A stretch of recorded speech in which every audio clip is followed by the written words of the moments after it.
Welcome to a live episode of Surviving the Survivor. We bring you the best guests in all of true crime. Don't forget to subscribe and smash that like button. Here's your host, Emmy Award-winning broadcaster, Joel Waldman.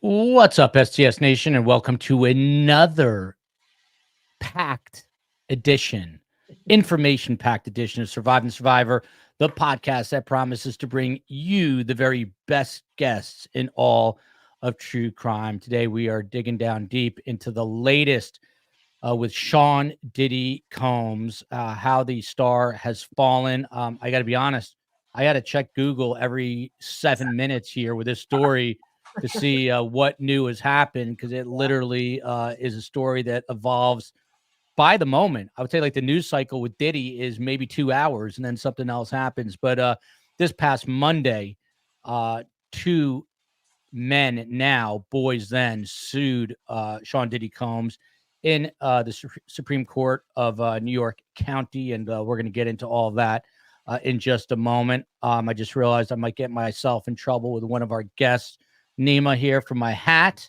but we will discuss that in a moment.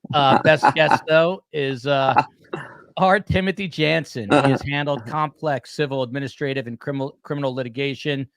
He was also a federal prosecutor. Why is that important? Because this case is a federal case. So Tim is going to fill us in on all that. Next up, Pretty in Pink. Am I going to get Me Too now? I do not know, but no. Whatever. It's my show. Jonna Spilbor.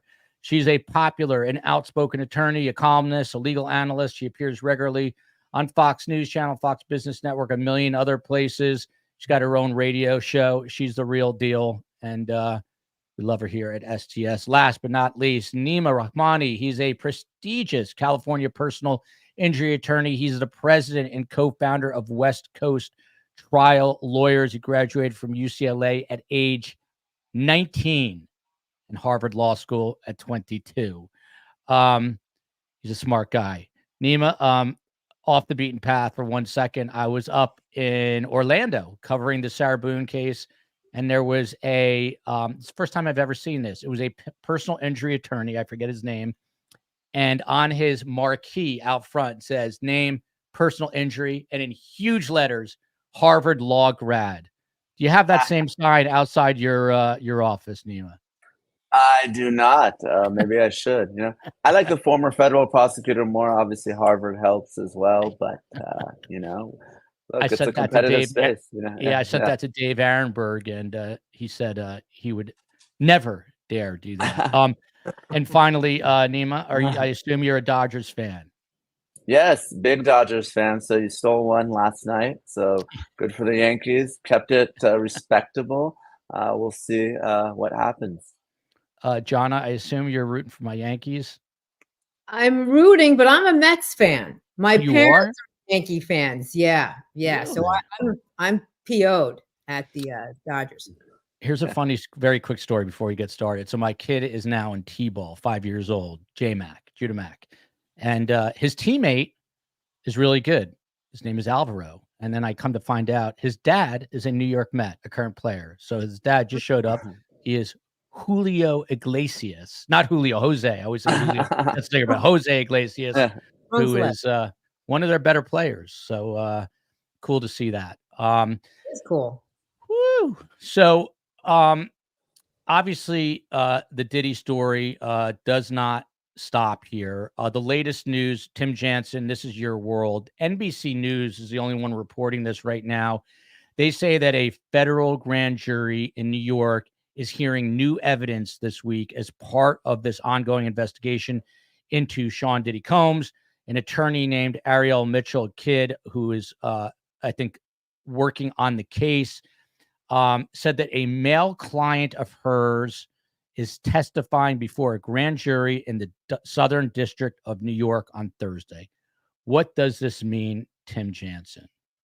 Well, it sounds like they're going to be superseding the indictment, which they're allowed to do. Once they indict a case, they normally can't use the grand jury to gather evidence unless they're going to supersede. Like, you just can't bring witnesses in to interview for trial prep. But if they're investigating it, potentially more charges, additional charges, that's a proper use of the grand jury. and they could supersede the indictment and add additional charges. Jonna, you've covered them all. You covered a ton of stories. What do you make of Sean Diddy Combs? I mean, like I said, it's literally just a never-ending stream right now of either leaks or, actual factual information, rumor, innuendo. Have you seen anything quite like this? No, you know what it feels like? It feels like Me Too TWO. Me Too. Like it's happening all over again. And Sean Diddy Combs is going to be the bear the brunt of it all.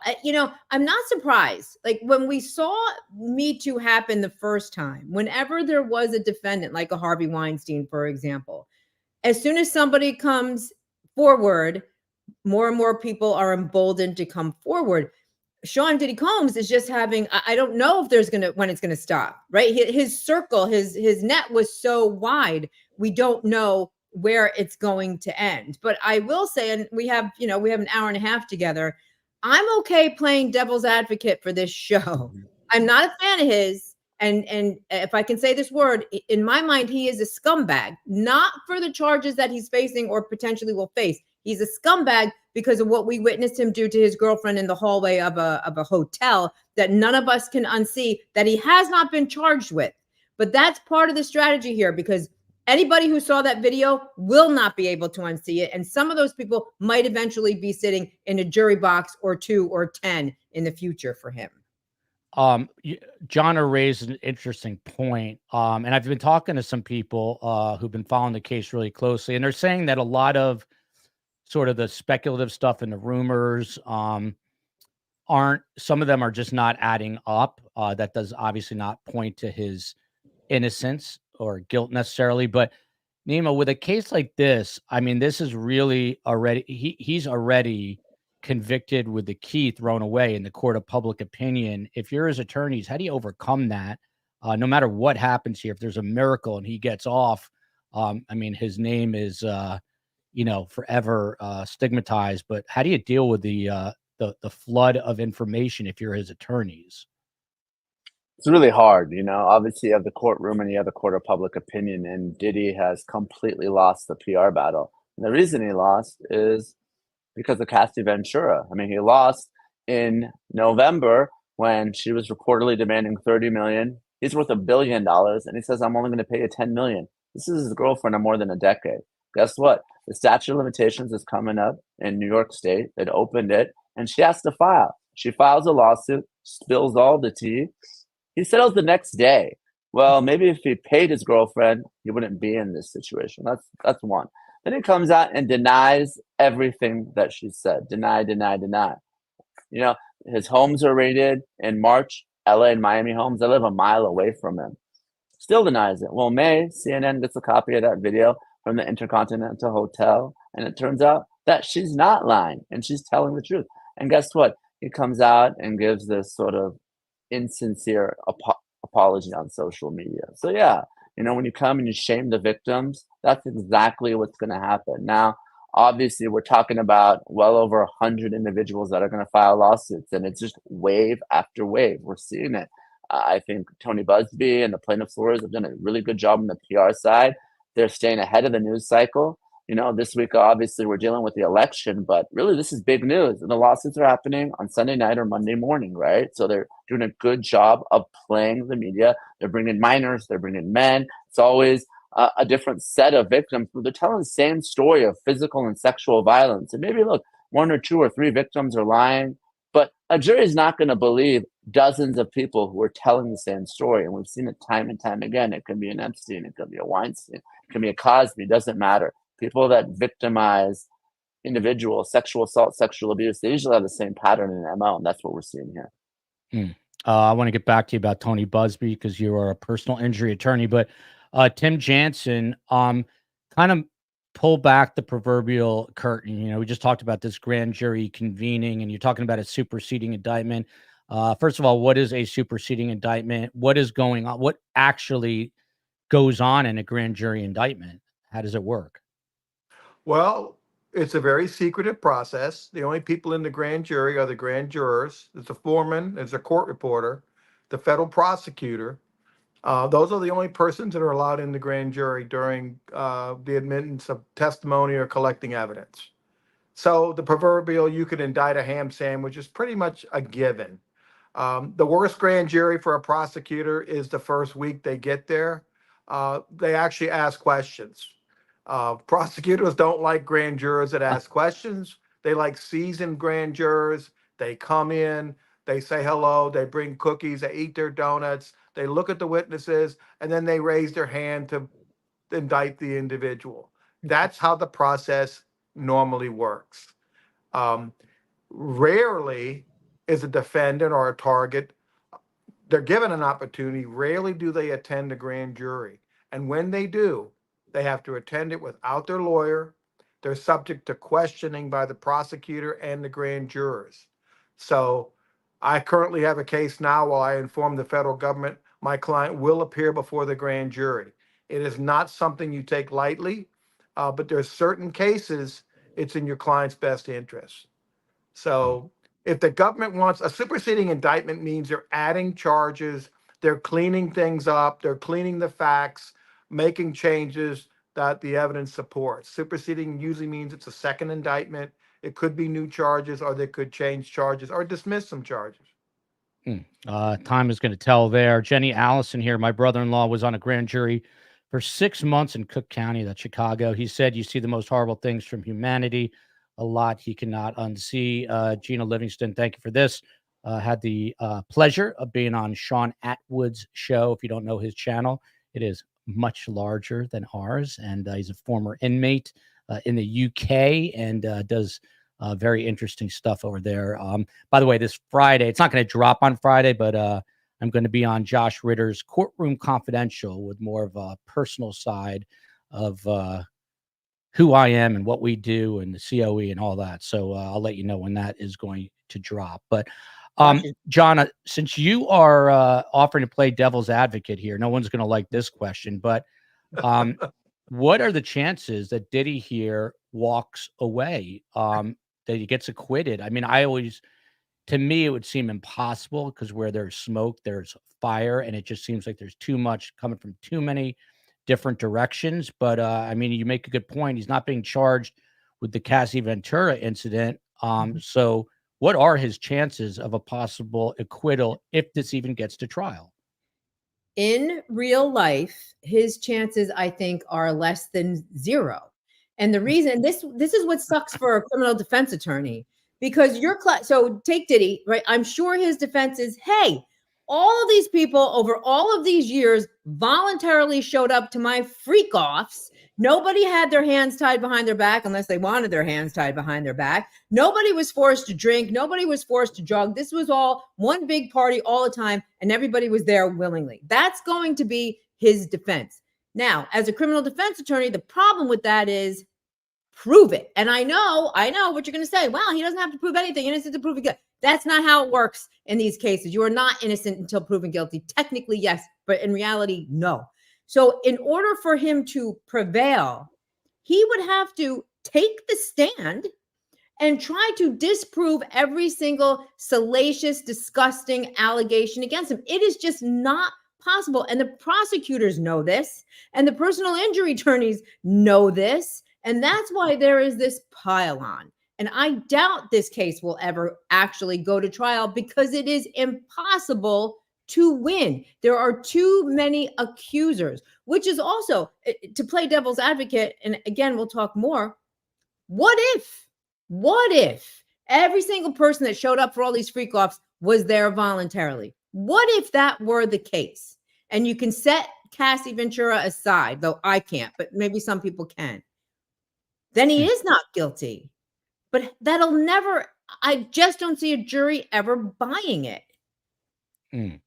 That's interesting. Obviously, the little headline in that exchange right there, Neama, is Jonna just said this is never going to go to trial. The trial is set to start May 5th. People say that's way too soon.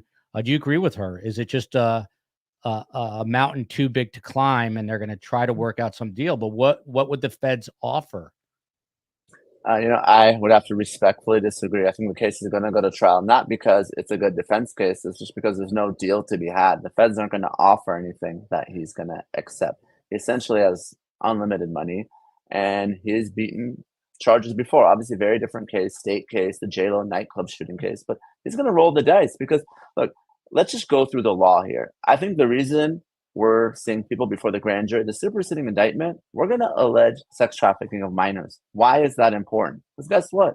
People can consent. Adults can consent to whatever they want. Minors cannot consent. That completely takes out Diddy's defense that the freak-offs happened, but that they were consensual. Obviously, even if they're consensual, there's a commercial transaction, that's prostitution. But we know that sex trafficking requires force, fraud, or coercion. Minors can't consent. I think we're going to see some minor victims, and that completely undercuts Diddy's defense. He's got to argue. It never happened.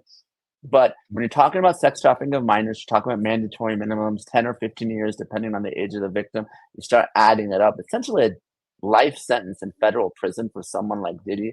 That's why I think the case is going to trial because, again, no possible deal can be had here. And certainly not one Diddy will accept.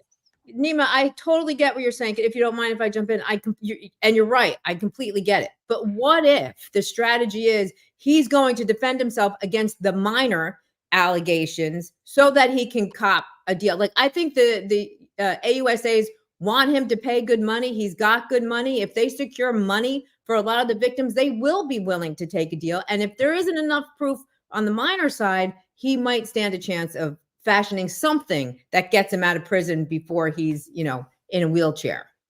Hey, Tim Jansen. I kind of disagree with that. I can tell you as a federal prosecutor, they don't care about money for victims in federal prosecutions. In state cases, yes, in Florida, you can do that because the victims don't want to come forward. You pay for their counseling and all that. Federal prosecutors, we don't look at it that way. Only in fraud cases.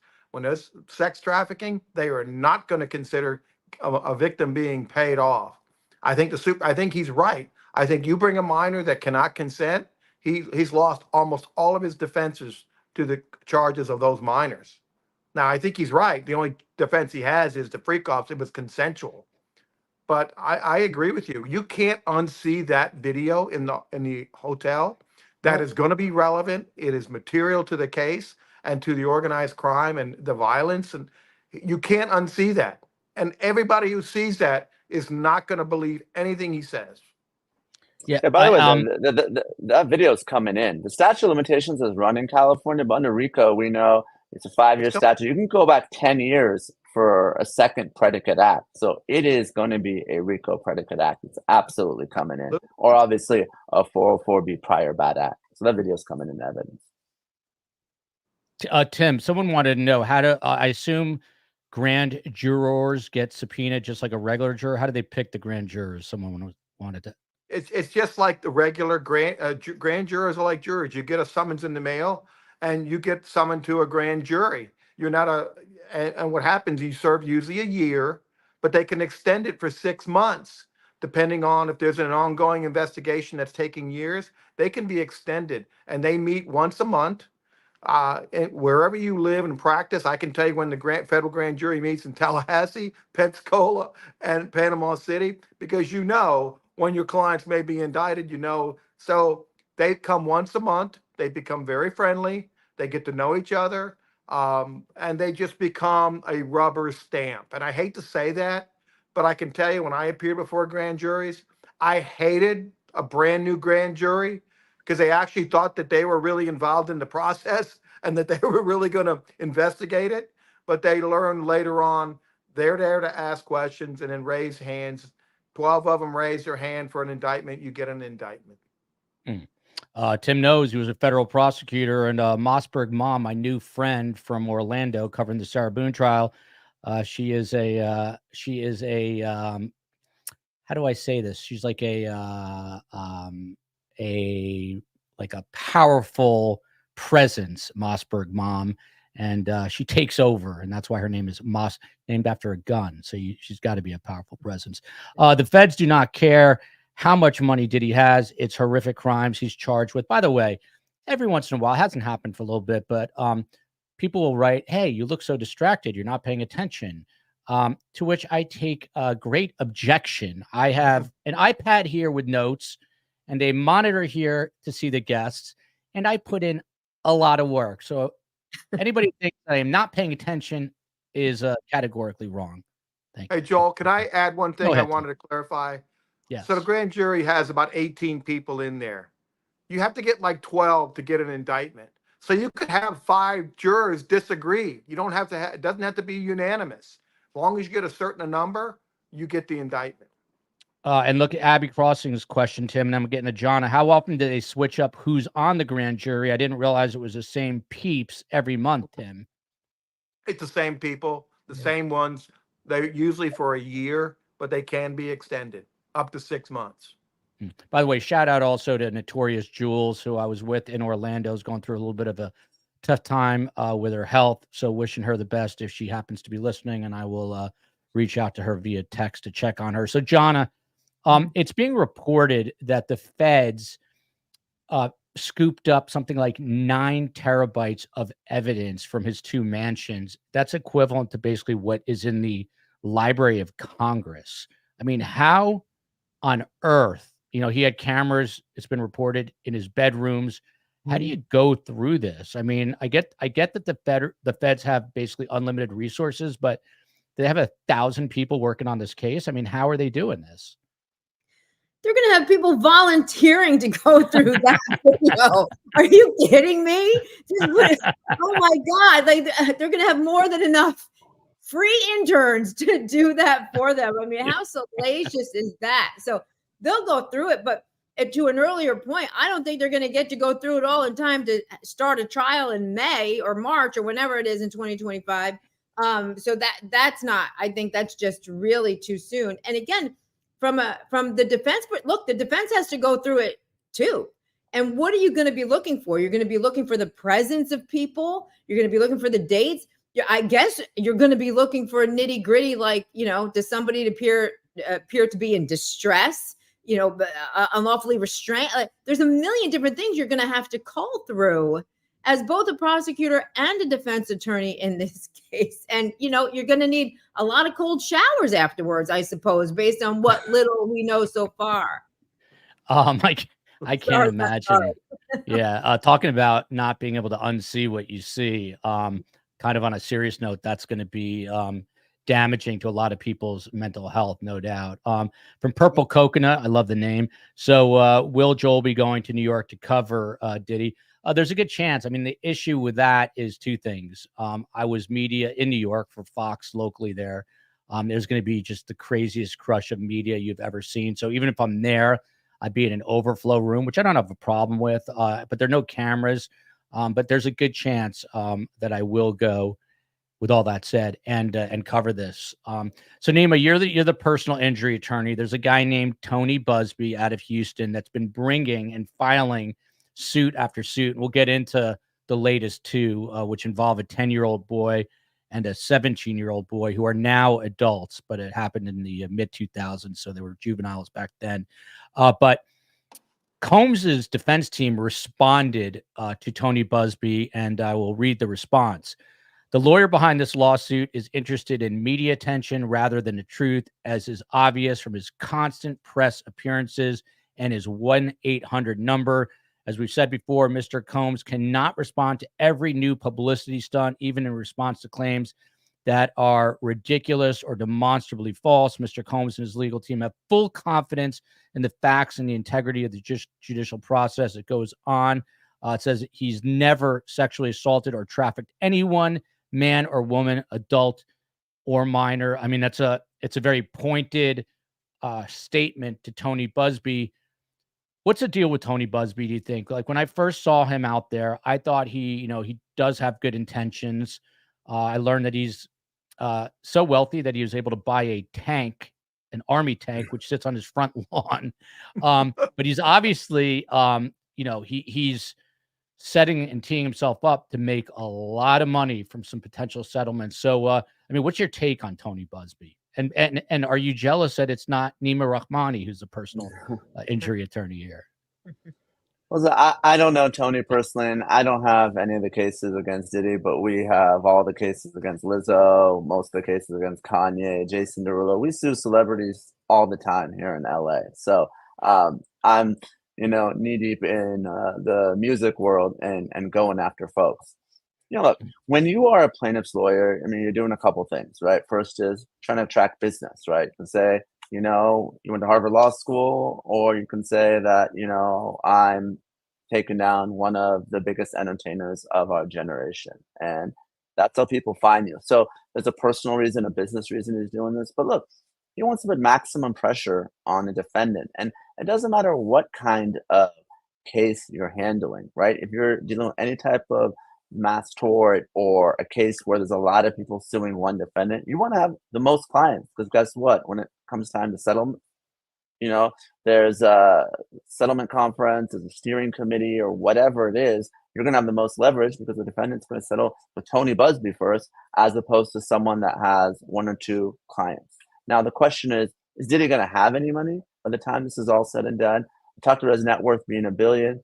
Reportedly, it's cut in half right now. It says in the hundreds of millions, but he's going to spend tens of millions of dollars on this trial. He's already had to put his LA mansion up, and I wouldn't be surprised if he has to liquidate more assets and whatever he has, whether it's music catalog, whether it's his merch, his liquor line. It really tanks because he's not a popular person right now. And I wouldn't be surprised by the time the criminal case is done, the appeals, because we know all the civil cases, they're stayed, right? Because he has the right to remain silent. Nothing's going to happen. He's not going to be deposed. He's certainly not going to take the stand in any civil trial. That's all put on hold. I wouldn't be surprised if Diddy is broke. Now, obviously, these types of claims are not dischargeable in bankruptcy, but obviously, if he doesn't have the ability to pay, I don't think a lot of these victims are going to get a lot of money, unfortunately. Yeah, by the way, I think his value is probably way over his, estimated net worth is probably way overvalued. I think I had read that he owed like $100 million debt just on his LA mansion. So, you hear someone's a billionaire, not always what it translates to in real life. By the way, Neama, these personal, these potential settlements, does the federal case have to play out first? Is Tony Busby like in a holding pattern now? What's going on? And that's what happens whenever there's a criminal prosecution that takes priority, right? Defendant has a right to a speedy trial. That always goes first.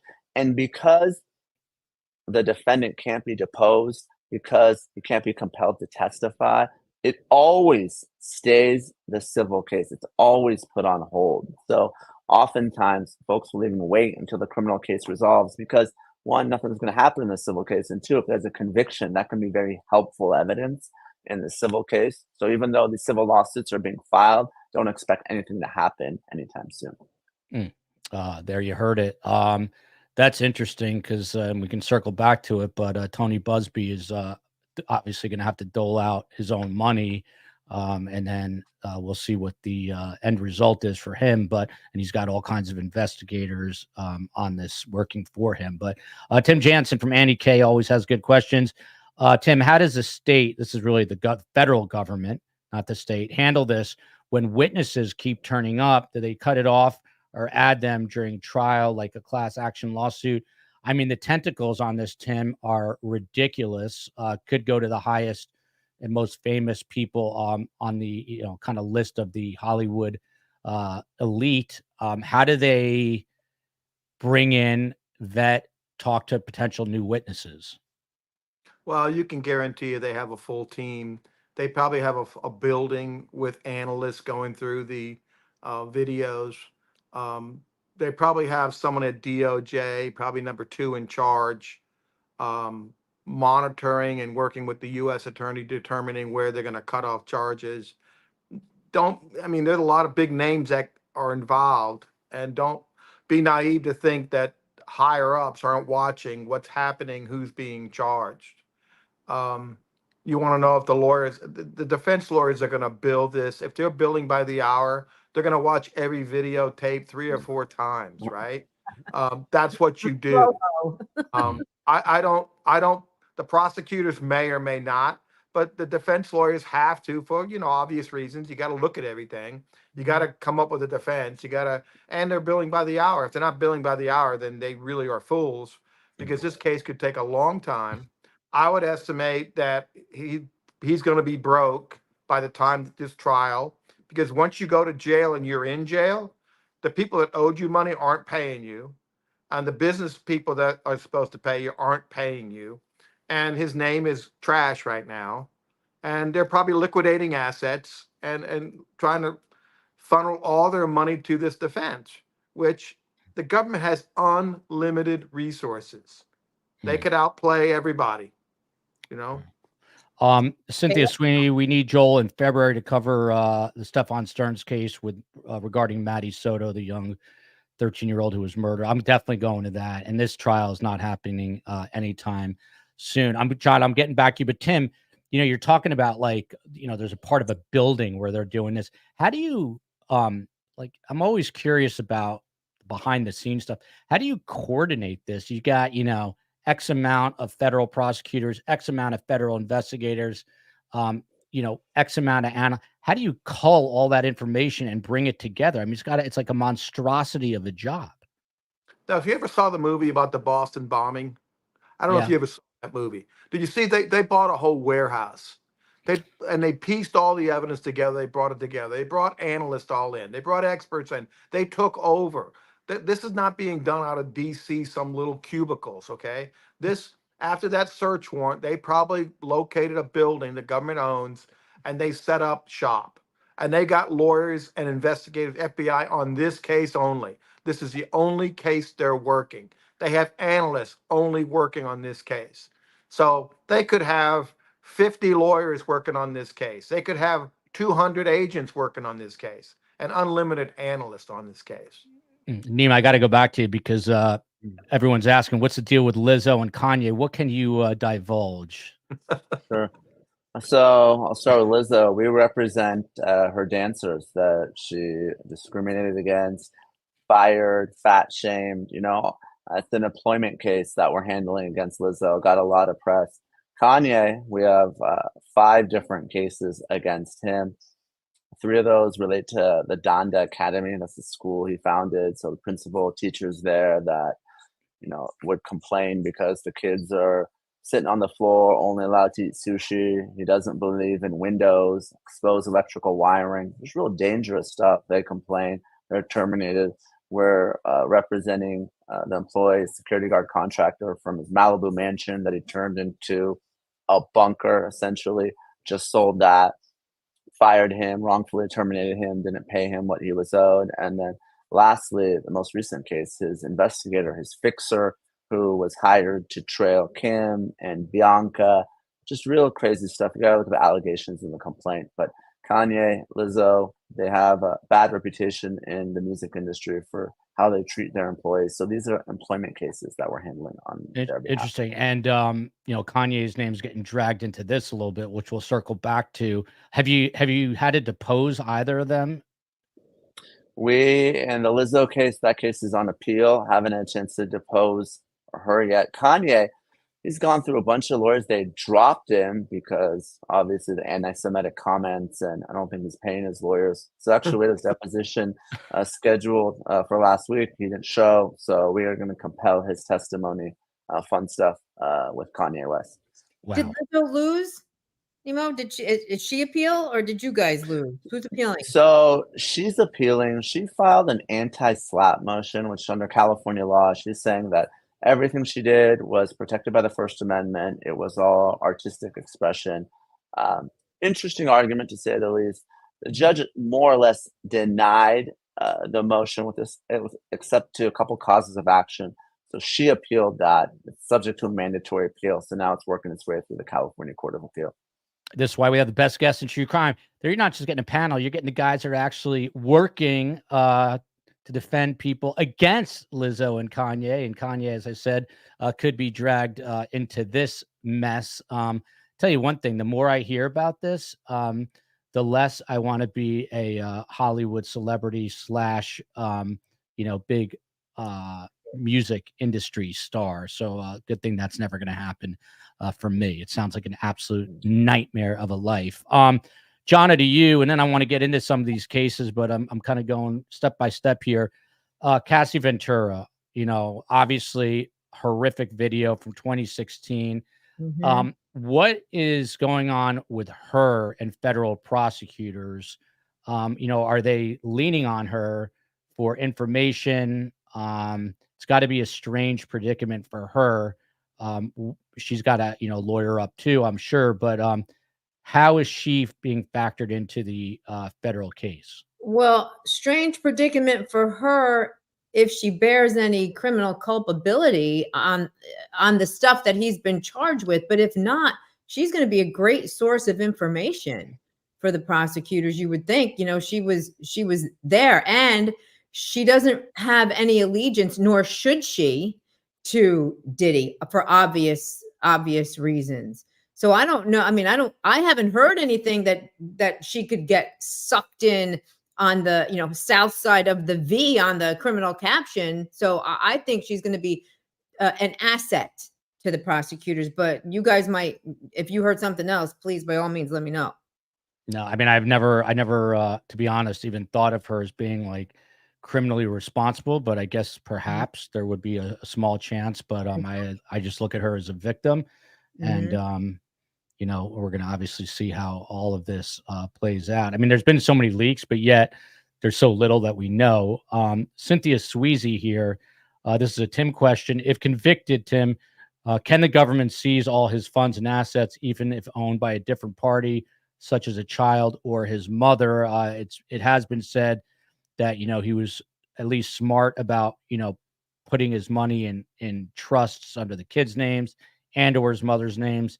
But what happens to him financially if he is convicted of these crimes? Well, they can forfeit money two ways. One, by proceeds of a crime or facilitation of a crime. Was the money derived from criminal activity? That would be proceeds. Was the money used or property used to facilitate the crime? Like if he owned a home at his freak-off parties, and these freak-off parties were used and the home was used, they could seize the home. Or they can seize vehicles that transported these victims to these locations. Those are the two ways that they will try to forfeit it. And any plea agreement would certainly require a forfeiture. So, and moving the money to trust and stuff, something gets really complicated. And if he moved the money to, or someone bought something like a property, the innocent owner could come in play, the value of the home. The U.S. Marshal Service usually gets involved at that point. They get an appraisal, determine whether the house or the property is worth taking. If it's upside down, they don't. But they've been doing this for years in drug cases. They're very good at it. They usually are able to find assets that they want and get them pretty quickly taken. Neama from A. Jansen here. It sounds like he's going to have no money. He started off life without money, and it looks like it might end that way. Since the video of Diddy beating Cassie was low quality, years old, and asserted by the publisher to be Diddy, doesn't it make sense that the feds leaked it, knowing her danger, ethical? This is the first thing that Diddy's defense team said. If you remember, when he was first arraigned, they called out the feds for leaking it. I mean, do you think the feds leaked it? How common is that? Why do that instead of just arrest him? What's behind all that? The feds didn't leak it. U.S. Attorney Damian Williams said they didn't leak it. That is not something they do. And I know they didn't leak it because I do a lot of CNN. Jonna, I also do Fox. And CNN called me the morning that they got it. They actually woke me up and they sent me the video. And I did CNN that night on the video. So I also happen to know the general manager of the Intercontinental Hotel in Los Angeles, where I live. Did he pay $50,000 for that video? But he didn't get the only copy. So I know the defense always wants to go on the offense and say that the prosecutors aren't complying with their discovery obligations, or they're doing something improper or unethical. They're responsible for these leaks and tainting the jury pool. But that's just not what happened here. There was an extra copy. CNN did a great job getting a copy of it, and they released it. And that's what happened. Yep. There you go. You're getting the insider scoop once again from Lead T. Back to Jonna. can Diddy have unlimited time with his lawyers at the facility? I mean, the facility is a whole other thing, Jonna, to discuss, because it was raided this week by multiple federal agencies. The timing of that seems odd. What do you make of that? What's going on with Diddy's and his attorneys on a day-to-day basis? Yeah, the facility has a crappy reputation, but I don't know of many jails that have a good reputation. But when it comes to attorney access, when you have a client that's in jail, we are supposed to be able to see our clients pretty much anytime we want to. They can't deny that because you have a constitutional right to your attorney, etc. Sometimes they do. Even the local jails, like where I'm from, sometimes they'll say to us, no, you can't come at 2:30 because, I don't know, they're going to be on lockdown or they're going to be having lunch. But you're supposed to have access even when the general public does not have access to you. And you have to have private access. They can't listen to your conversations. When a client calls you from jail, technically those conversations are off limits too. But I don't buy that for a minute. Call me skeptical. So you got to be, it's almost impossible to have a phone conversation with your client in jail without thinking about that. So you really have to go there to have a confidential conversation with your client. And in a case like this, I think the attorneys are going to have to be there quite a lot. Every piece of evidence, when they call the evidence, going to want to talk to him about this, which is another reason why, and playing devil's advocate, does he really need to be behind bars? Like, this is a case we're making the argument for him to have some other means to be outside of the facility with an ankle monitor, give up your passport, give up your plane, give up whatever else you have, because it does make life a hell of a lot easier for us if our client is not behind bars during the pendency of a case. Yeah, that must be a nightmare for the attorneys. And Diddy is not having a good time, according to reports. He's got a psych nurse coming around a couple times a day. I've heard. I'm sure he's starting to lose his mind in there. Tim Jansen, just back to this whole notion. MDC, the Metropolitan Detention Center in Brooklyn, is notorious just for being an awful place. 2 inmates were stabbed and killed there over the summer, just a few weeks apart or a few days apart. What do you think that raid was all about? They were kind of purposely nebulous. They didn't say exactly which agencies. I believe they did mention the FBI. They were kind of tearing the place up, looking for contraband. Is that something that's just, they said it was a show of force. Was it really a show of force, or do you think there was something else going on? Maybe a concern they had about Sean Combs in there, or also Sam Bankman-Fried, the FTX crypto guys in there. What was behind that raid, do you think?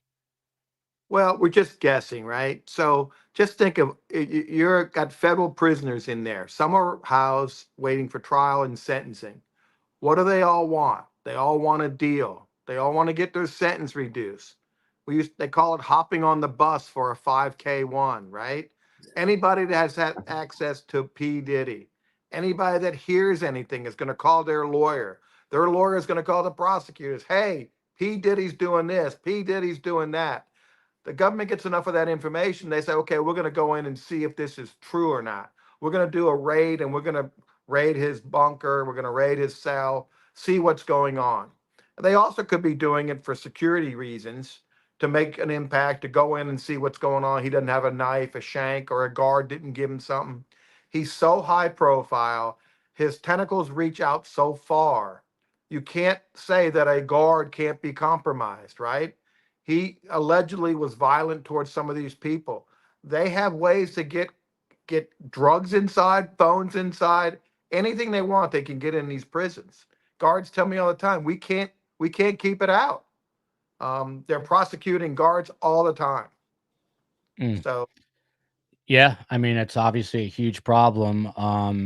And obviously they're aware of it. So they sent in multiple agents to kind of straighten things out. Who knows what the after effect of that is going to be. Neama, back to you. You're defending clients against, as you just said, both Lizzo. By the way, I literally could not tell you a single Lizzo song. My daughters could. Kanye is also a stretch for me. I'm not a big music guy, but the big question now is, are other bigger names going to be revealed? There, and I'm not going to mention them because I'm not a lawyer and I don't want to have to pay you, Neama or Tim or Jonna. But is there a possibility that a bigger fish in the pond is culpable here, that Diddy names that person, maybe someone married to Beyonce? And does that affect this case? Are we going to find out, in your opinion, other big celebrities involved in this? I think we will, but probably not in the sense of Diddy rolling on people. Look, it's possible. I think one of the reasons people were so upset with Epstein, even though he killed himself or was killed, was that there were other people involved that didn't receive the criminal justice they deserved. And there's a lot of smoke out there. And I'm like usual, I'm not going to repeat rumors, but there's a lot of them on social media, even traditional media, where there's a lot of rich and famous celebrities that allegedly participated in these sex acts, or at a minimum witnessed them. So I'm going back to BuzzFeed, and you're looking at the complaints, right? They're naming celebrities, not by name, but by celebrity A, celebrity B. And that, I think, is tactical, right? Obviously, there's significant value for those celebrities to pay and enter into a confidential settlement to make that case go away. Because once they're named in a lawsuit, you can't put that toothpaste back in the tube. So can Diddy cooperate? Possibly get some 5K, but he's really the head of the snake. He's the most culpable person here. He's organizing the freak offs. He's the one that are flying these individuals in, allegedly drugging and raping them. So even if there's other people that are more famous who are participating, I don't think they're the most culpable individuals. Might shave off some time, but not a whole lot. I think the more likely scenario is celebrities going to be named in civil lawsuits. Yeah, and Neama, just to follow up with that, we've got a lot of victims of different crimes that are part of STS Nation, a lot of DV victims that this is very triggering for. And I've seen a lot of comments that it's just not fair that a powerful person can basically pay money to make something go away. I saw this in my world with, Bill O'Reilly paying off tens of millions of dollars to different women. And I knew some of those women, and I know those stories to be true. But in this case, come at me, Bill. I dare you. I'll hire Tim Jansen before you can bat an eye. But what do you say to these people who are like, it's not real justice because they're just paying off people here? Look, it's civil justice, obviously not criminal, right? So let's take a step back. Jonna talked about it. If you're defending the case, the really only defense is you can cross-examine them, play it straight up, say everyone's lying, it's a shakedown, it's extortion, it's about money. You can try to pay off the witnesses either legitimately through a civil settlement, hopefully they won't cooperate, or to try to intimidate them. Much harder to intimidate when you're in custody and your security with their AR-15s aren't there.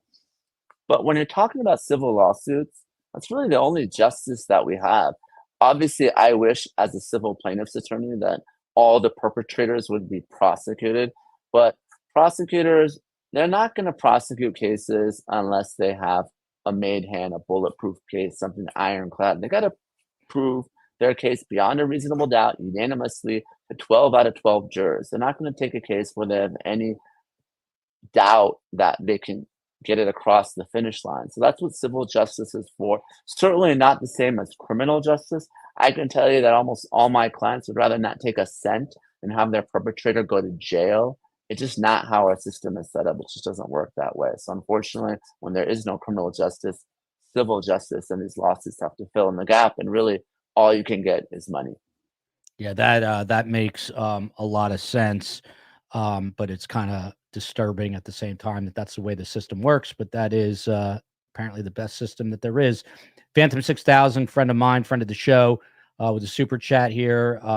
SDNY remains mostly undefeated, and you know who beat them. This case will get far more insane. Neama must be happy Kanye said with Adidas. Go Dodgers. I'm wearing a Yankees hat, Yes.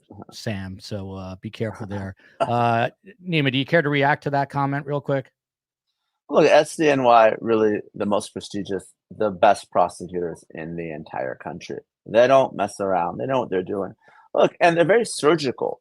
Going back to all the celebrities, right, or all the victims, they're not going to take a kitchen sink approach in this case. So far, if you look at the indictment, obviously hasn't been superseded. There's V1. We know that that's Cassie Ventura. There's one defendant.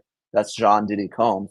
We're not seeing a bunch of celebrities. Well, this is how they prosecute cases. Look at the Mayor Eric Adams case, right? There's all these other individuals involved, co-conspirators, people engaged in bribery, but there's one defendant, right? Well, no, a small handful of defendants, excuse me. You're not seeing everyone involved. And I expect to see that in this case because they want to get this case across the finish line, not just charge every possible person that was involved. And, they're absolutely right. SCNY and most U.S. Attorney's Office, they have a very, very high conviction rate.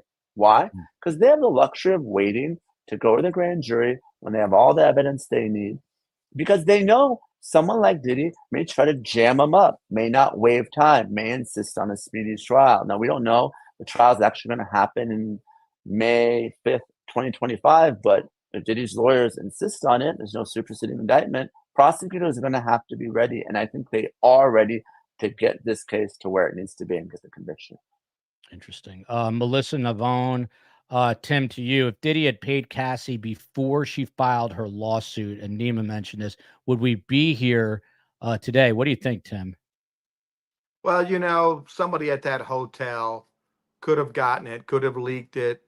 I've dealt with high profile cases where they got these shows that try to get videos, audios, they pay for it. They got sources in these hotels where the stars stay and athletes stay. There's always someone comes across something that's valuable, right? What is someone we're going to pay?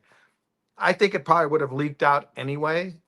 I think it's correct. I think it was smart by the personal injury lawyer only giving the letter A, because that person, I'm sure they're reaching out to their representative, letting them know, hey, your client is A. We'd like to settle this case. And they have every reason to settle it quietly with a non-disclosure settlement agreement.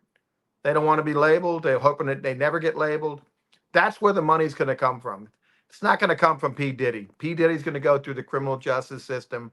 He's going to spend most of his money that he has left that hasn't been already distributed and protected in trust. That's all going to go. It's going to be gone. Tim, before we get back to Jonna, real quick on this one, how long do you, in your opinion, were the feds working on this case? Pre-raid, pre-arraignment, and all of that. Well, the good thing about it, statute of limitations is pretty open. So they probably had a lot of complaints. They were measuring and watching and getting information. They probably had a couple sources on ground. They probably had people letting them know when was a good time to do the raid, maybe prior to a potential freak off or right after a freak off, so they could get the most evidence seized that day. They're pretty smart, and if they got somebody on the ground or on the inside, then they would have got it at a right time. Invaluable evidence against them. By the way, STS Nation is making it hard for me to get through my notes because there are so many good questions. Mossberg Mom is back here. Jonna, to you, can the partygoers be charged with culpable negligence for watching and doing nothing? I mean, basically by turning a blind eye, are they culpable? I love this question. It's a thought-provoking question because I'm going to say off the top of my head, no, right? Could you imagine if any of us could be held responsible if we attend a party and the host does something nefarious? Could we also go to the big house? I want to say no, but I suppose it would depend on specifically what they did or did not do. Typically, they have to have an act of commission in order to be liable, but sometimes you can be liable for something for an act of omission, for lack of a better phrase. So that's an interesting prospect, but I'd say generally that's not the case. Although I don't know, the way these freak offs sounded, I don't, I'm going to confess I've never been to one, have no desire to go to one, but they sound really off the hook. So we're going to have to kind of wait and see. I love the question. I can't give you a definitive answer. That was a very good question. Sometimes you can't get the definitive answer. John, I got to ask you too. Do you think that we're going to find other big name celebrities who are involved in this that are going to stun the world? Well, yes and no. Are we going to find other big name celebrities involved? Yes. Is that going to stun the world? No. But how many other times, like, you know, P. Diddy ain't hanging with me, right? He's hanging with the Lizzos and the Kanye. He's hanging with the big dogs. He's not hanging with the little dogs. So of course there are going to be other big dogs involved in this. And for all we know, the feds already have, you know, a line on all of them. And for all we know, there's already a lot of talking going on between them and their attorneys and the feds. You know, but he's not fooling around with no names. He's just not. So will we see some other big names? Yup. Stunning? Hardly. In this day and age, hardly. Jonna, you're not a no name. You're a best guest on STS. It's as good as it gets. Right. What are you talking about? Diddy's watch. He's streaming this in his cell right now. So now that all this is going on, by the way, Jamie Foxx, his photos on the thumbnail, that's because, you know, a couple years back, he was not feeling well. And then there were these public allegations made by him that he thought Diddy may be involved with this kind of mysterious illness that he had. I'm going to hold that for one moment, but old clips are starting to pop up. And there is this movie franchise, which is Scary Movie. Scary Movie is the franchise. I got to tell you, I've never seen a single one of them.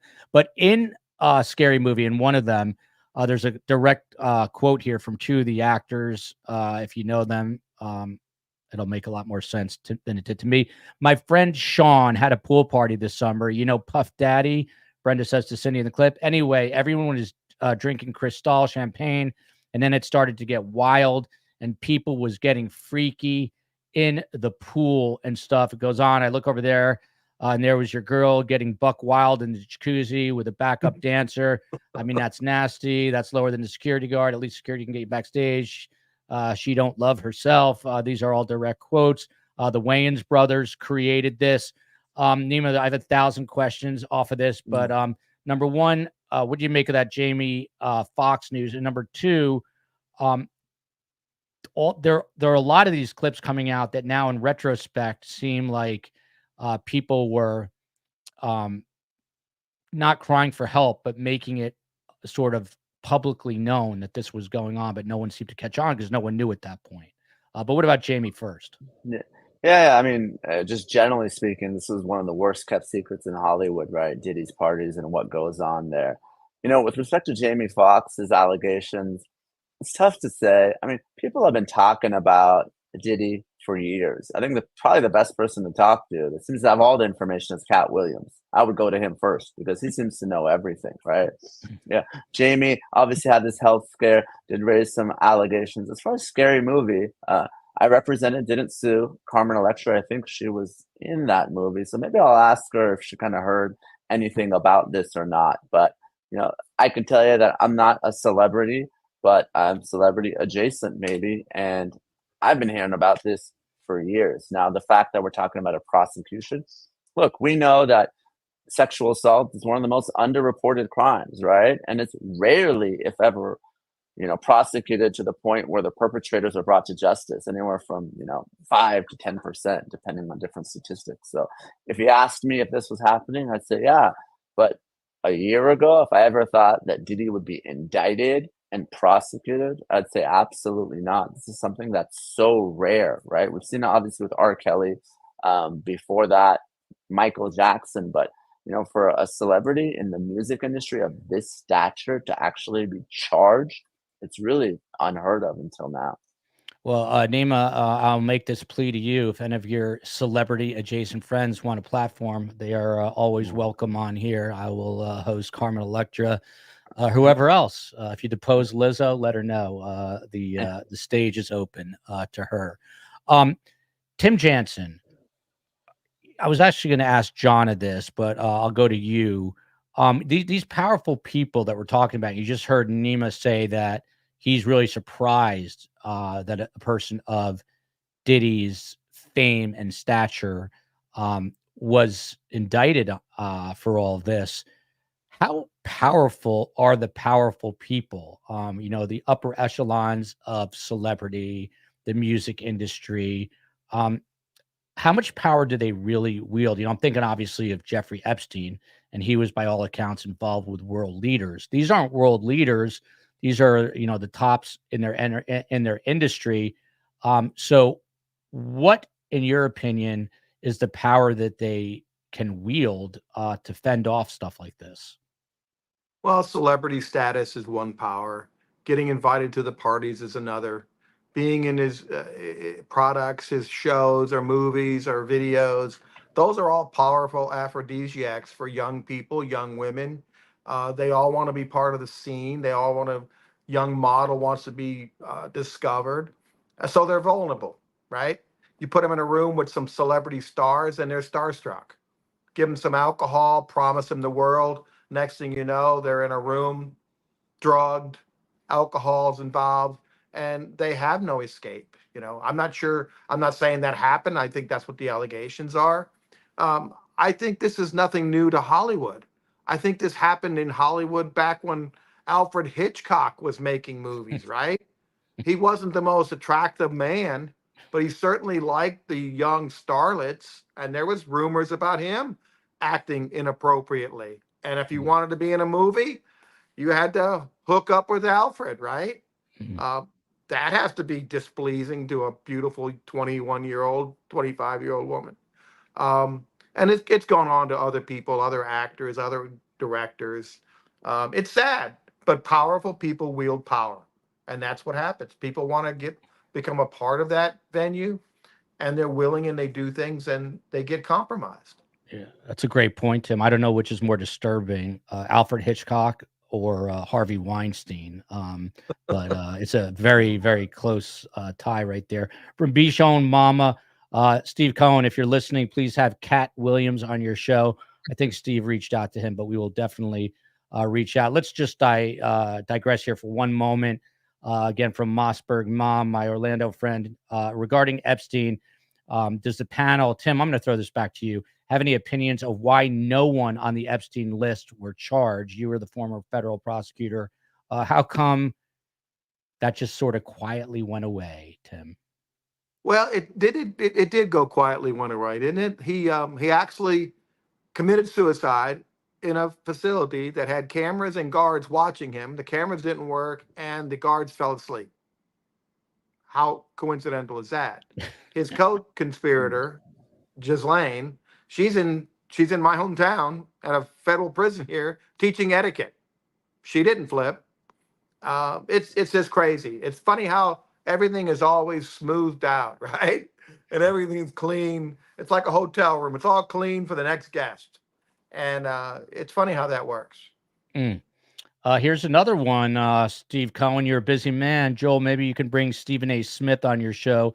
Not only is he a sports expert, but also very knowledgeable about the Sean Combs situation. I can talk MMA. I know more about MMA than that dude. Stephen A. is one of those guys that you just love to hate. But I will have him on the show. I'm sure he'll be dying to come on after he heard me say that. So, but yeah, Steve Cohen, get in touch with Stephen A.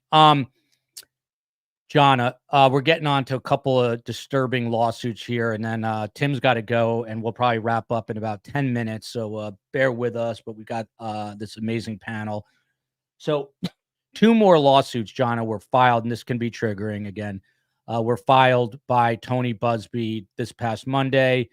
Once again, Sean Diddy Combs accused of drugging and SAing a 10-year-old aspiring rapper. He reportedly asked this 10-year-old, Jonna, how badly do you want to be a star? It was filed as a John Doe in New York Supreme Court. The plaintiff is now an adult, says he met Diddy during an audition. His parents flew him from LA to New York City to meet with Diddy. I'm going to stop it right there.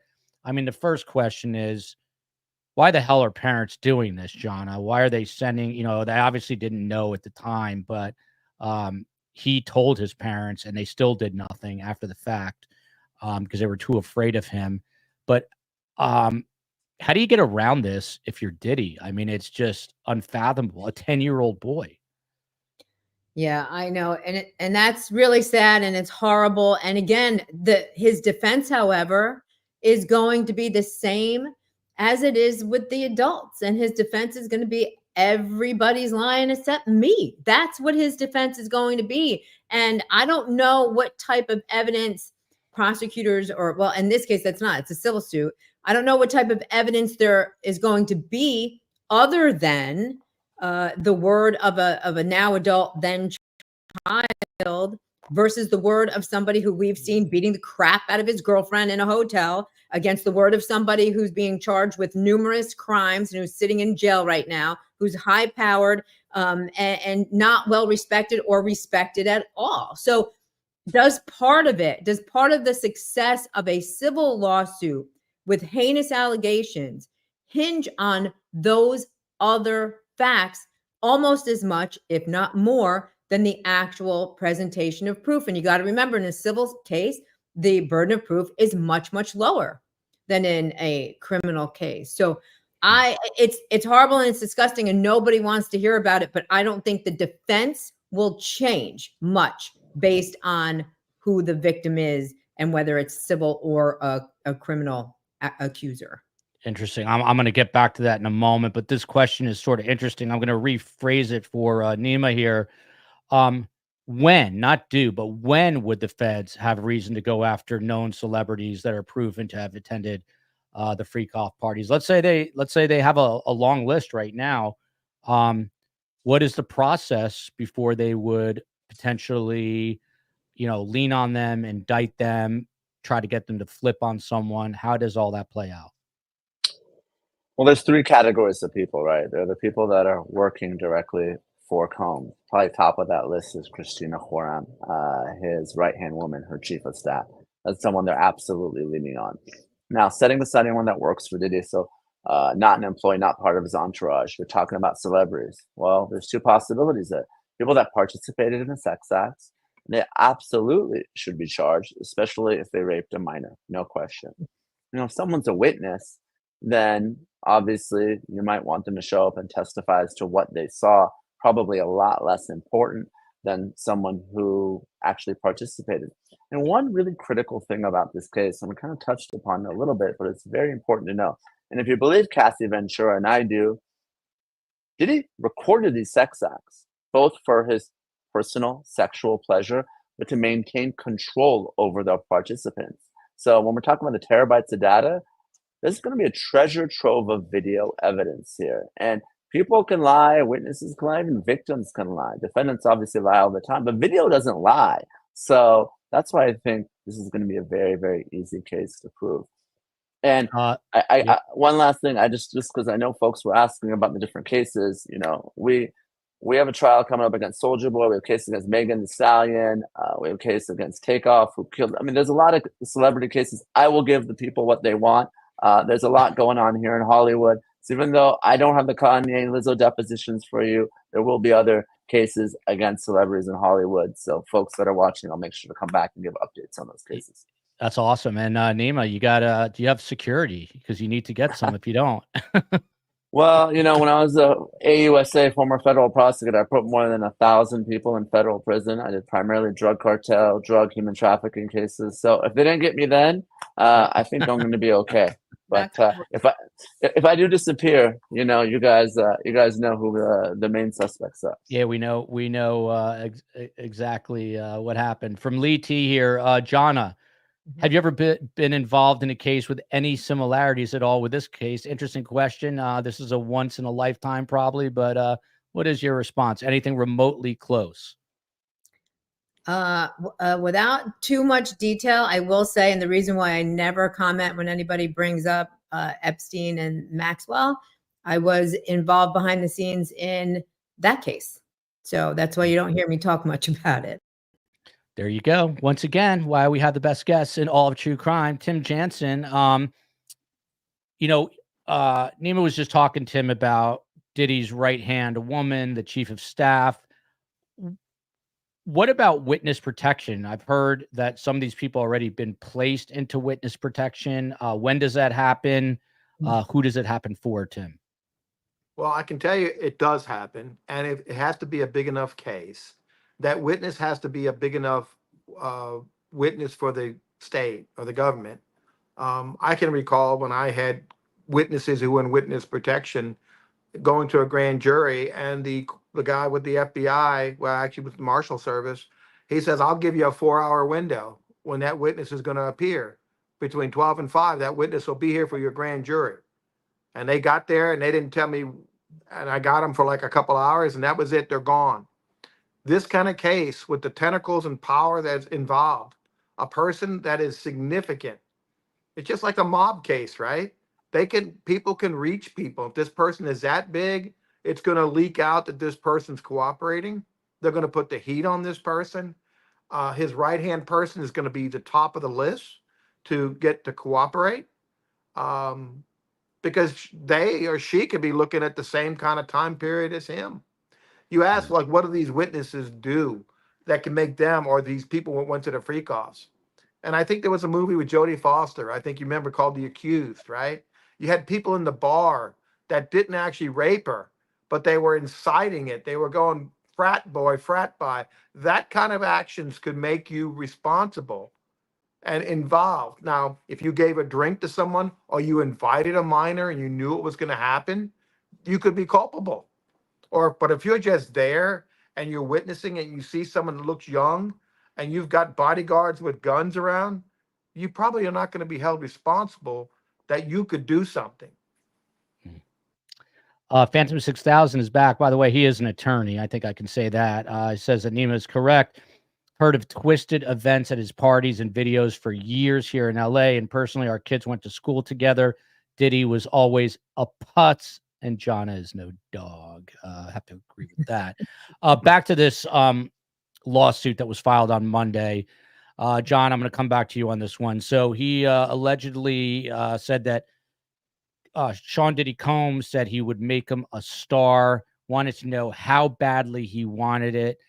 The alleged victim says that someone else in the hotel room at this time, I think this was back in 2005, gives him a soda. This is a 10-year-old boy, and he begins to feel, quote unquote, a little funny after drinking it. He says that it was laced with GHB or ecstasy. That is in the complaint. And then this is a difficult part. So earmuffs. The accuser claims that Sean Combs forced him to perform oral, and afterwards he said he lost consciousness and woke up and his behind was in tons of pain. I mean, these descriptions and details, Jonna, are really like almost impossible to fathom when you're thinking back in time how popular Sean Combs was, the VMA awards. And by the way, a lot of these freak offs happened around big events like that. I mean, it's one of the most, at the time, and still maybe most powerful music, celebrities in the world. And he's doing this to a 10-year-old boy, according to the allegations. It is sickening. The allegations are absolutely sickening. And if it in fact happened, it's beyond sickening. And you would want P. Diddy to die behind bars. But putting on my criminal defense hat, which is what I wear most of the time, it's almost impossible to defend. Like if you wanted to be a nefarious lawyer, and I'm not saying this lawyer is in any way, shape, or form, right? And you have a client who's going to create this memory. And again, I am playing devil's advocate. If anybody's tuning in just now, I am not saying this happened. I'm playing devil's advocate here. How do what do? You take P. Diddy, you put him on the stand, and you make him talk about how he didn't rape a 10-year-old? Like, you can't, there's going to be no forensic evidence to help disprove this. You can't put your client on the stand to talk about what he did or didn't do with a 10-year-old at the time. Although maybe you can attack this witness who's now an adult. Maybe he's committed some other fraud in his life from the time he was 10 to the time he takes the stand, and you can impeach him that way. But it is such an uphill battle that it's all difficult to get your arms around. There, like I said, there's not going to be any forensic evidence since the crime, if it occurred, is so old. And it's just. What about video? I mean, I doubt it'd be next to impossible to probably find, but what if that does exist? Maybe there's video of P. Diddy with this 10-year-old. Maybe P. Diddy's defense is going to be, I was genuinely trying to help this 10-year-old. He wasn't that good. That's why he didn't make it. And that's why he's filing the suit against me. Again, I'm playing devil's advocate. There might be some evidence that they knew each other. But will there be evidence that he drugged and raped a child? And nobody in his world, like, we're just finding out about this now when these allegations are 15 years old? It's just I can see both sides of this, but as a defense attorney, it's really, really difficult to do that. Yeah. All excellent points. I love how John is like, yeah, he was just hanging out with a kid. And because I would never even think of that. It's so obvious. And that's why she's a defense attorney and I'm not. From Carol Renner, so many unanswered questions as to why the 10-year-old never told. According to the complaint, he told his parents right afterwards, and the parents were too scared to act for fear of retribution or payback. They're not like Neama, who's not afraid. These parents were afraid. And I mean, I don't know much about the background of this 10-year-old, but, you know, it doesn't surprise me that his parents were, in fact, scared. Neama, to you, one more to Tim, and then we'll get closing thoughts here. Tupac, Biggie, Kim Porter, Albie Sure, and many more. Are the feds investigating these as well? So suspicious. This guy, Keefe D, is going on trial in, I think, in a week or so out in Vegas. There's all these rumors swirling. You know, Kim Porter died young. People thought it was mysterious. What did they have to do in terms of going back and looking at these deaths and seeing if they're in fact potentially tied to Sean Diddy Combs? I mean, yeah, we can take them one by one. Obviously, Tupac, we know, like you said, Keefe D is being prosecuted, not for actually pulling the trigger, but being the shot caller and the drive-by. I think, again, the much more easily provable case is the sex trafficking. But if you want to go after Diddy for something Tupac related, I think the attempted murder, the shooting 2 years before outside the studio, or when Diddy, was in the studio, probably the easier case to tie Diddy to, as opposed to the Vegas murder. Kim Porter, obviously, we know there's that book that came out on Amazon, supposedly the manuscript got a lot of attention. You know, Diddy's children have all denounced it. There's a lot of smoke, and I wouldn't be surprised the reason a lot of folks didn't come forward. There's obviously the psychology of being an abuse victim. It's very hard to tell your story, especially in a very public way. But I think a lot of people were genuinely scared of him. And if you could take out, I said Diddy might be the most famous entertainer of our generation, but we certainly know who the best rapper of our lifetime was, and that was Tupac. If Diddy could take out Tupac, then I think there's a reason people were scared of him. I will say this. I am an old school hip hop fan, and I love Eminem. I think the guy's a lyrical genius, who, by the way, is called out Diddy. So there you go. That's neither here nor there. Tomorrow, quick programming note, 12:30. It's Halloween. I got to take my kids trick-or-treating later in the day. So 12:30 show, probably the most eclectic panel we've ever had. We are discussing, have the Menendez brothers really been rehabilitated? There's a good chance they are going to get out of prison after 35 years. On the panel, my dear mother, a licensed therapist, Carm, will be on the panel. There will be a retired prison warden, Len Vare, and a former inmate. So Carm will be surrounded by a prison warden and a former inmate, and hopefully they do not put her in prison. So that's going to be an interesting show, 12:30 tomorrow. And then I'm planning on Friday with Phil and Scott to discuss this au pair story out of Virginia, who is accused of killing her lover's ex-wife and another man, another sordid case here. Tim Jansen, to round this out, there was also a 17-year-old who was, this happened in 2018, 17 at the time, obviously now an adult. He was auditioning for a MTV series called Making the Band. Same story. It was rinse and repeat. Do you want to be a star? Pretty much the same allegations. Again, should we believe that where there is smoke, there's fire, Tim? Well, you should. And this is, if it doesn't get charged, it could be a 404B act. the time frame is not too far off. It fits the pattern. That's the problem. Someone wants to be a star. Someone is a star. And you get in there and you say, how bad do you want to be a star? And it's an unequal position, right? And you got a minor.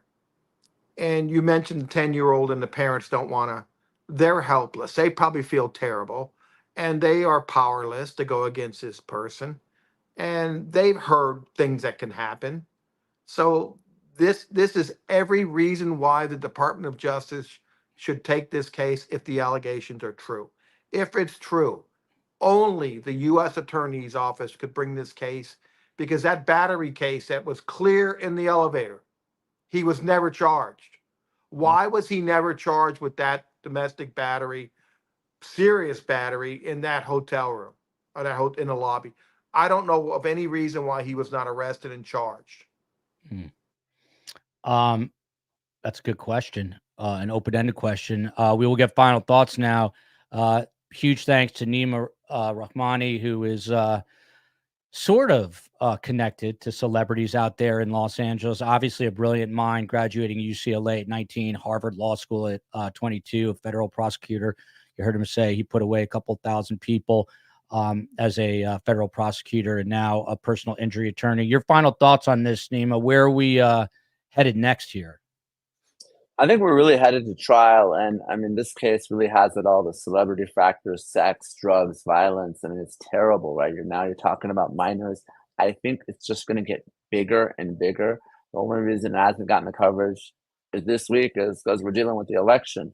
But after the election, it's going to get back up again. And it's probably going to be one of the bigger cases of our lifetime. It's going to be up there with, I think, the OJs of the world. Obviously, no cameras in federal court, but if it was, this would be blowing up, and I still think it will. Yeah. Federal system has to change their ways and get cameras in there. If there were cameras for this, it would definitely rival, in my opinion, it would rival OJ. Jonna Spilbor, what can you say about her? She's as feisty as they come, criminal defense attorney, super smart. And Jonna, our female members of the audience are going to love this. One final thing here. An organizer of the Diddy freak-offs spoke to the New York Post and multiple outlets, and there were very specific requirements. You had to be under 140 pounds if you're a woman. One woman said she kept a scale in her car. The girls had to be, quote, hot, young, and hot. No flab, no cellulite, not overly pierced or tattooed, no short hair. Again, they had to be young and hot. No pants, no jeans, no flat shoes. Must have a short party dress showing the buttocks region a little bit, cleavage, and high stilettos, no exception. One interesting thing, the organizer said he was never told and never asked about the age limit. He said it was kind of a don't ask, don't tell policy. Jonna, it's really, I mean, if it wasn't so horrible, it would be funny, but it's just disgusting. And obviously would like to get your take as a woman, the only woman on the panel, and your final thoughts about which way this is headed. Yeah. So as a woman, obviously, I think the allegations alone are, disgusting. I think he forgot to add to his must-have list that they can't be allergic to baby oil, because he's sure stocked up on that. But I think as a criminal defense attorney, regardless that I'm a woman, I have to keep looking at it through that lens and try to figure out what type of defense is he going to be able to mount that is going to be successful. And so far, I have not thought of one, because right now it's a strictly everybody's lying but me. And we all know in this panel, all your smart viewers know that ain't gonna fly. Can I just add one? This is a really heavy topic. Can I just add one little point of levity before we go to something that was said at the beginning of the show? So when you guys were talking about Tony Busby, and you said that, he's bringing all these civil lawsuits, and he advertises that he went to Harvard, and our own Neama went to Harvard, and you said you should put that on a sign. Well, I did not go to Harvard, but what I did was tomorrow, I am closing on my new office, which is a former funeral home. And the sign that I want to put out on the front of that office is Jonna Spilbor Law, We're dying to represent you. You got 100%. Do it, please. Okay. Yeah, and send me you got to send me a photo of the outside and the Absolutely. inside, and I'll post. You got to do it. You got to I'll do it. I'm glad I you love do it. Last but certainly not least, the great Tim Jansen, the famed Tallahassee criminal defense attorney, a federal prosecutor for 5 years. Tim, this was interesting. One last thing, and your final thoughts. R. Kelly's attorney was just interviewed by Fox News Digital, and she said something that caught me by surprise.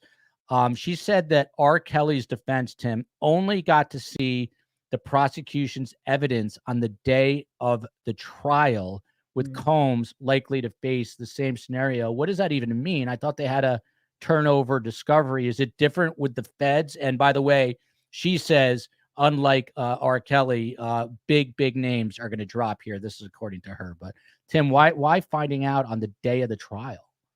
Well, it's interesting. Most people don't know this. Federal prosecutors know this. You don't technically have to turn over witness statements until after the witness testifies. Now, we've changed that now, and the judges, in order for trials to move on, they have you turn over to 302 DEA 6s ahead of time so they can do cross-examination. The problem with cases like this, if there's any minors involved in the video, the lawyer has to go to where the video is and watch it. You don't get it given to you because that's child pornography. The client's not going to be able to see the videos because they can't take it into the prison because that's child pornography. So it does hurt Diddy being in jail, and all these cases, any kind of child pornography and stuff like this, you don't really get to hold the evidence to go over it with your client because he can't see it because the lawyer can't hold it. That is really difficult. Representing a client in custody in a federal case is really difficult because you can't go over things with them like you could if they were out of custody. But I understand the danger of P. Diddy. He's got every reason to flee, because it's a good possibility he's never getting out of that prison. Tim, is he going to? Yeah, I was just going to ask. Is he going to spend the rest of his life in prison? Do you think? If he's convicted, he will never see. He will not get out. Oh, that is a scary thought. People are asking. Yes, Carm is on the show tomorrow. People, it's become a running joke, asking me if I've written a book. The book will change the way you see life. It's the same title as the podcast, Surviving the Survivor. It's my mom screaming and yelling at me, dropping F-bombs and giving life advice while also sharing a portion, well, her whole child Holocaust survivor story. You guys would enjoy it. I'm sure it is available everywhere books are sold. Another amazing panel. Thank you to all of you. And people are also asking about Fred and Ethel, my boxer and, well, my pug and my boxer in that order. And believe it or not, they've got their own Instagram page at Fred Ethel STS, two incredible dogs.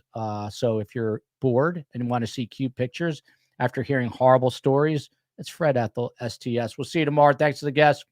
Love you, America. Remember, 12:30 p.m. Eastern tomorrow on the Menendez Brothers.